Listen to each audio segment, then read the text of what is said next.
जय भोलेनाथ गाइस।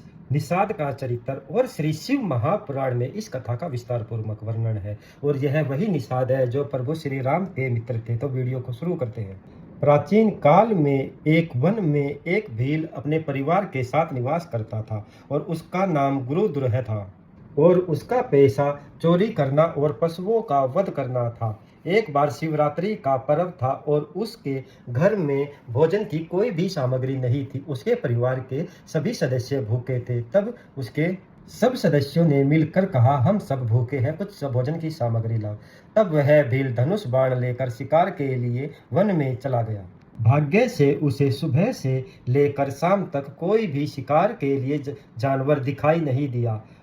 और रात हो जाने पर वह व्याकुल हो गया और वह सोचने लगा कि घर खाली हाथ कैसे लौटूं और परिवार के सदस्यों को खाने के लिए क्या दूंगा। अब वह बहुत ही सोच विचार करके एक तालाब के किनारे बेल पत्तर के वृक्ष पर रात बिताने के लिए वह बैठ गया और उसने एक पात्र में थोड़ा सा जल भी पीने के लिए रख लिया। और उसने सोचा कि रात में जब कोई पशु तालाब पर पानी पीने के लिए आएगा तो मैं उसका शिकार कर लूंगा।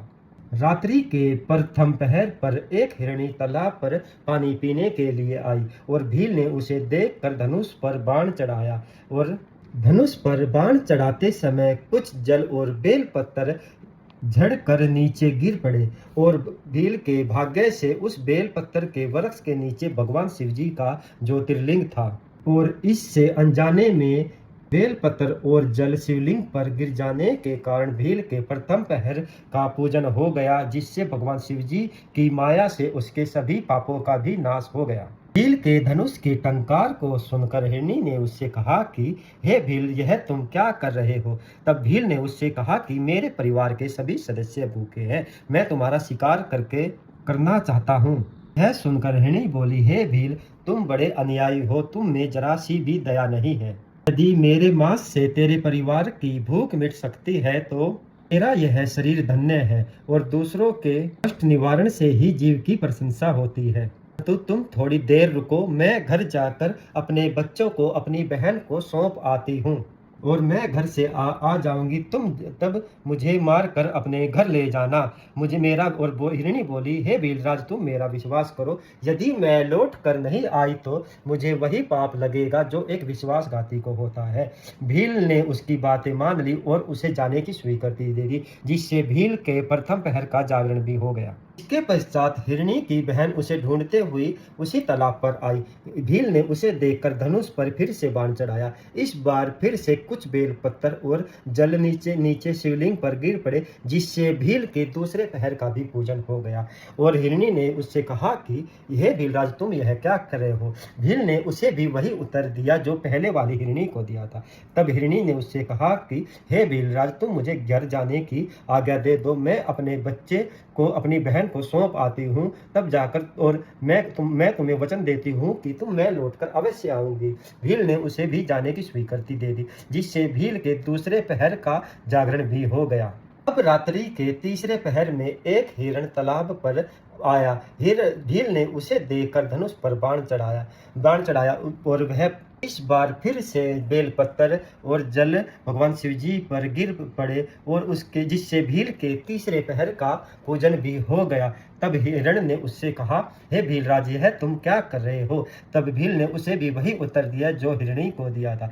हिरण ने भील से कहा कि तुम मुझे घर जाने की आज्ञा दे दो, मैं अपने बच्चों को समझा बुझाकर तुम्हारे पास लौट आऊंगा। भील ने उसे भी जाने की स्वीकृति दे दी, जिससे भील का जागते जागते तीसरे पहर का जागरण भी हो गया। अब दोनों हिरणी और हिरण घर पहुंचे और आपस में समाचार सुनाया। तीनों ही भील को वचन देकर आए थे, अतः तीनों अपने बच्चों को समझा बुझाकर भील के पास जाने लगे। पीछे हिरण के बच्चे भी उनके साथ चल दिए और इस तरह मृग का पूरा परिवार भील के पास पहुंचा। भील ने उन्हें देखकर धनुष पर फिर से बाण चढ़ाया और धनुष पर बाण चढ़ाते ही इस बार फिर से कुछ बेल पत्थर और जल भगवान शिव जी पर गिर पड़े अब भगवान शिव जी की माया से भील के मन में ज्ञान पैदा हो गया और भील के चौथे पहर का भी पूजन हो गया।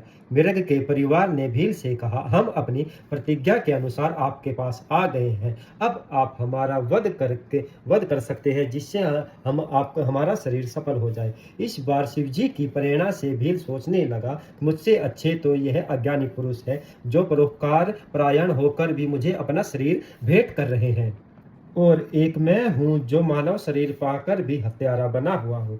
इस प्रकार सोच विचार करके वह भील मृगियों से बोला, आप लोग धन्य हैं, मैं आपका वध नहीं करूंगा, तुम निर्भय होकर अपने घर लौट जाओ। वहीं पर भगवान शिव जी प्रकट हो गए और भील शिव जी के चरणों में गिरकर उनसे भक्ति का आशीर्वाद मांगने लगा। भगवान शिव जी ने उसे श्रीवेरपुर की राजधानी में भेज कर प्रभु श्री रामचंद्र जी के साथ मित्रता होने का आशीर्वाद दिया। बाद में वह निषाद श्री रामचंद्र जी की कृपा से मोक्ष को प्राप्त हुआ, और इस प्रकार यह शिवरात्रि की महिमा का फल था। और शिवरात्रि का फल बहुत ही फलदायक होता है। अब ऋषि सूत जी से बोले, आप हमें कृपा करके मुक्ति का स्वरूप समझाइए। सूत जी बोले, हे ऋषियों, शिवरात्रि का व्रत करने से सभी तरह के पापों का निवारण हो जाता है। इससे उत्तम सुखदायक शरीर पेय सालोक्य सालुज्य ये चारों प्रकार की मुक्ति मिल जाती है। धर्म अर्थ काम आदि तो ब्रह्मा विष्णु भी दे सकते हैं, परंतु मुक्ति प्रदान करने का काम तो भगवान शंकर का ही है। भगवान शंकर ही परमात्मा का स्वरूप है। वे परम ब्रह्मा है। वे विज्ञान में अव्यय सर्वद्रष्टा और ज्ञान लभ्य है। केवल नाम की एक और मुक्ति होती है जो बड़ी कठिनाई से मिलती है। एक भगवान शंकर जी के दो रूप हैं, एक सकल और दूसरा निष्कल। इसे ब्रह्मा आदि देवता भी नहीं जानते। भगवान शंकर तो अविनाशी है, उनका स्वरूप मन और वाणी से परे की वस्तु है। भगवान शिव ही पूर्ण परमात्मा है। मुक्ति के लिए ज्ञान का मार्ग भगवान शिव जी के भजन को श्रेष्ठ कहा गया है, और इसके द्वारा ही शिव जी भक्ति के अधीन हो जाते हैं। है प्रेम का अंकुश, प्रेम लक्षण और भक्ति कहा जाता है। यह भक्ति गुणों रहित अनेकों प्रकार की होती है। इसका वर्णन करना बहुत कठिन है। जय भोलेनाथ गाइस। यह भगवान शिव जी की कृपा से निषाद के चरित्र का वर्णन था, और वह निषाद प्रभु श्री रामचंद्र जी की मित्रता से भगवान शिव जी की कृपा से मोक्ष को प्राप्त हुआ। जय भोलेनाथ गाइस।